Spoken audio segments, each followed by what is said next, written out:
Hello，大家好，我是小汤哥。今天我们聊棱镜计划。棱镜计划是一项由美国国家安全局从2007年的时候就开始实施的一项绝密级的网络监控计划。棱镜计划能够对即时通信和既存储的资料进行深度的监听，许可监听的对象包括任何在美国以外地区使用参与计划公司的服务的客户，或者是任何与外国人士通信过的美国公民。美国国家安全局可以在棱镜计划中获得电子邮件、照片、图片、视频，还有语音通话等一些数据，并且可以通过各种装置，例如纳米机器人、智能手机、电子手表等等，对目标进行攻击。泄密这些绝密文件的呢，是美国国家安全局在外包公司的一个员工爱德华·斯诺登。他最早呢是在2013年的6月6号，在英国的《卫报》和美国的《华盛顿邮报》上首度公开。那么这里呢，我们就介绍一下斯诺登。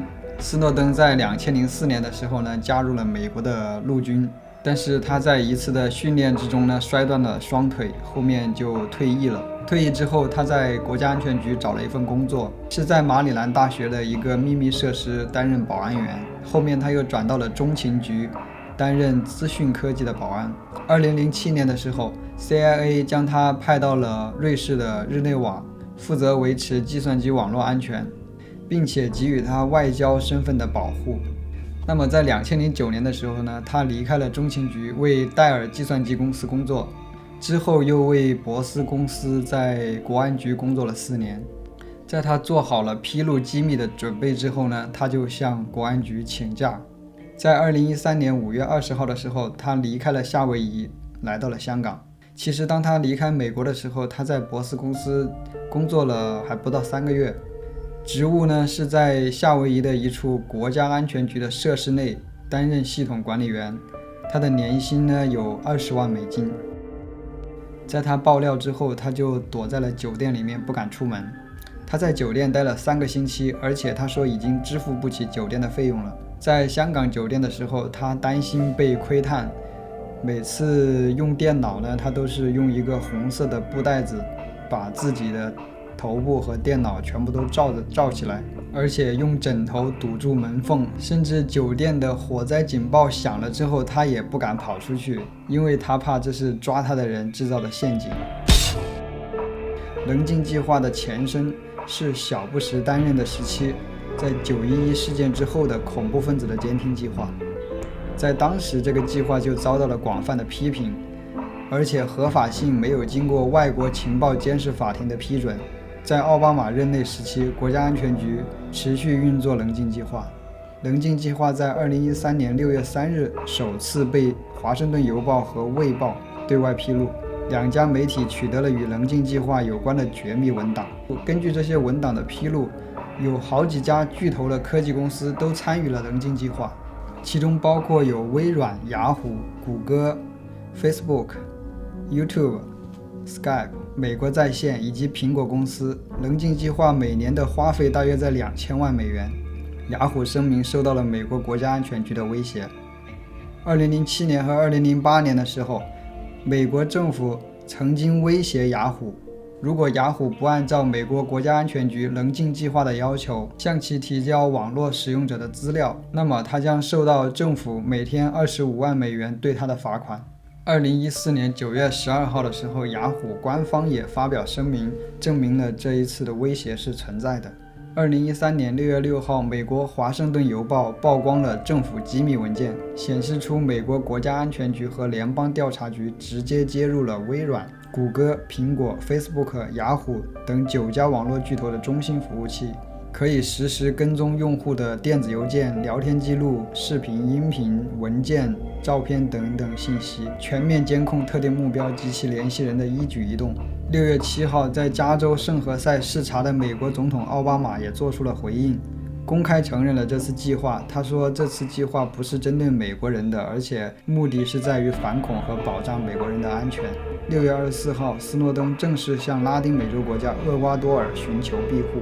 斯诺登并没有出现在莫斯科飞往哈瓦那的飞机上，下落也成谜。抵达莫斯科后并没有露面。斯诺登订购了飞往古巴的航班，但本人没有登上古巴航班的飞机。7月1号，莫斯科谢列梅捷沃机场的俄罗斯外交部领事机构证实，斯诺登已经通过该机构向俄罗斯提出政治避难。7月12号，俄罗斯回应说，如果斯诺登不再做出对美国造成伤害的泄密行为，他将可以留在俄罗斯。8月1号，斯诺登被允许离开谢列梅捷沃机场，进入俄罗斯境内，获得了俄罗斯1年的难民身份。俄罗斯的总统普京也做出了反应。普京说斯诺登可以留下，但是前提是他不能够再做出伤害美国的行为。美国的国务卿克里也说，监控盟国是没有什么不寻常的，监控是出于国家利益，各种各样的情报对维护美国的安全有好处。这种发言似乎是默认了美国对欧盟的监控，并且继续维护监控行为的正当性。欧盟也说美国对欧盟的监控是不信任的行为，并且警告美国有可能会发生严重的政治危机。中国官方则认为，棱镜计划在这个时间点上被曝光，使中国在最近的中美网络安全争端中掌握更多的主动权。那么在《卫报》和《华盛顿邮报》报道出来不久之后，美国国家情报总监詹姆斯·克莱伯发表了一份声明，证实了美国在长达6年的时间里一直以保卫国家安全为由，利用诸如谷歌和 Facebook 等大型的互联网公司收集于美国境外的外国人信息。奥巴马则表示，棱镜计划并不针对于美国公民，也不针对在美国境内生活的人。首先，斯诺登本身是一个烫手的山芋。米勒13号的时候就在听证会上说，将采取各种必要的手段将斯诺登绳之以法。不过，如果斯诺登回国受审的话，可能会有更多的机密文件被牵涉出来。第二是美国的情报体系可能要进行内部的检讨。911事件之后呢，美国在安全的领域投入是大大的增加，不断的招兵买马，但是呢，安全的漏洞问题也是随之增多的。作为一个等级并不是很高的承包商的雇员，斯诺登为什么可以接触到机密，而且还有机会将这些机密泄密给媒体？第三是斯诺登的泄密行为已经在美国的情报系统引起了震动，可能会导致国家安全局、中央情报局等等情报机构会进行内部的审查。第四是奥巴马政府的步调被打乱，接连陷入丑闻，形象也受损，也使其在推动移民改革、控枪等重要议题上呢步调被打乱。斯诺登之前呢接受了香港卫报记者的采访，斯诺登他自己说，我愿意牺牲这一切的原因是良心上来说是无法接受美国政府侵犯全球民众的隐私、网络自由。你为什么决定成为告密者？他说，美国国家安全局已经搭建了一套基础的系统，能够截获任何的通讯数据。我可以获得你的电子邮件密码、信用卡信息。当我看到这一切的时候，我就会意识到，可能有人会用这些技术来进行滥用职权。我不希望生活在这样一个社会中，我也不希望生活在一言一行都会被记录的社会中。我不愿意为其提供支持。你是否将自己作为另一个拉德利·曼宁？曼宁是一个典型的告密者，他的动机是为了维护公众的利益。你现在有没有什么计划？我无意隐瞒自己的身份，因为我知道自己没有错，我不会后悔我所做的事情，我甘愿放弃这一切，是因为我的良知不容美国政府侵犯隐私。我无悔背井离乡，逃出来就没有打算回去，唯一可以做的就是坐在这里，希望香港政府不要将我驱逐出境。我希望冰岛政府可以为我提供政治庇护，他们支持保护互联网自由的人们。我不清楚我的未来在何方，你是否认为最终你有可能会被送进监狱？政府可能会以背叛罪起诉我，不过我不怕，我不后悔。你不可能在对抗全球最大的情报机构的时候不接受这样的风险。如果他们想抓到你，那只是时间的问题。2013年6月9号，美国网络司令部司令基恩·亚历山大为棱镜计划辩护。2013年6月11号，斯诺登离开香港居住的酒店，去向不明。多名美国政府高官谴责斯诺登为叛国者。同一天，美国公民自由联盟正式起诉美国政府，认为棱镜计划项目侵犯言论自由。6月13号，斯诺登表示，美国一直从事针对中国个人的和机构的网络攻击。6月14号，英国政府警告全球的航空公司不要让斯诺登乘坐他们的航班前往英国。